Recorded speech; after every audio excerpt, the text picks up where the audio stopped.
Pada zaman dahulu kala, hiduplah seorang putri bernama Dayang Sumbi.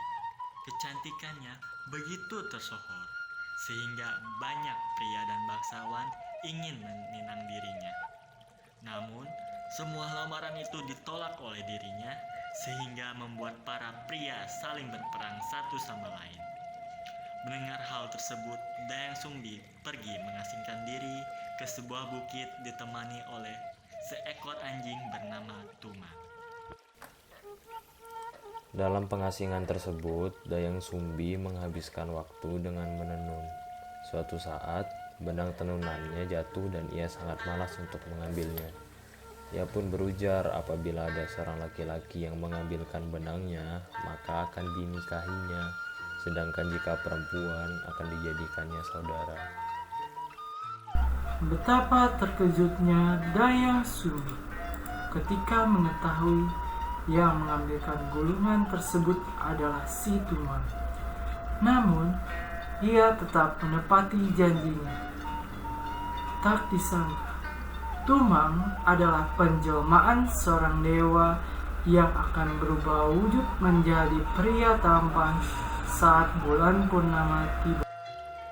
Setelah menikah, setahun kemudian lahirlah seorang anak yang diberi nama Sangkuriang.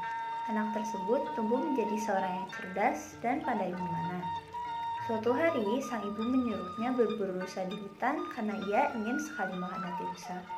Sangkuriang sudah berburu seharian, tapi tak satu pun hewan buruan bisa ia dapatkan. Karena suatu hal, ia begitu kesal kepada Tumang, dipanahnya anjing itu, dan diambil hatinya untuk diberikan kepada sang ibu. Dayang Sumbi sangat marah saat mengetahui bahwa anak lelakinya telah membunuh ayahnya.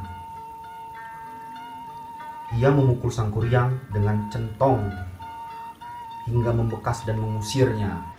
Hingga beberapa tahun kemudian, Dayang Sumbi bertemu dengan seorang pemuda bernama Jaka. Pemuda tersebut terpesona akan kecantikannya dan ingin memperistrinya. Dayang Sumbi akhirnya menyadari bahwa Jaka adalah anaknya yang ia usir dulu setelah mengetahui bekas luka di kepalanya. Saat diberitahu, Sangkuriang tidak percaya, mana mungkin ibunya masih muda. Karena tetap keras kepala, akhirnya perempuan itu mengajukan syarat untuk dibuatkan sebuah perahu dan danau, dan keduanya harus selesai sebelum matahari terbit. Saat tengah malam, ia melihat pekerjaan Sangkuriang, dan ia sangat terkaget karena ternyata Sangkuriang sangat sakti dan hampir menyelesaikannya. Dayang Sumbi gelisah, lantas ia segera memanggil para warga untuk menumbuk padi yang bertujuan supaya ayam cepat berkokok. Tujuan itu pun berhasil. Makhluk halus yang membantu Sangkuriang pergi meninggalkan Sangkuriang.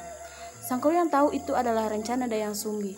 Sangkuriang begitu marah, lalu ia menghancurkan bendungan yang ia buat dan perahu yang ia buat dia tendang, sehingga sekarang dikenal sebagai Tangkuban Perahu.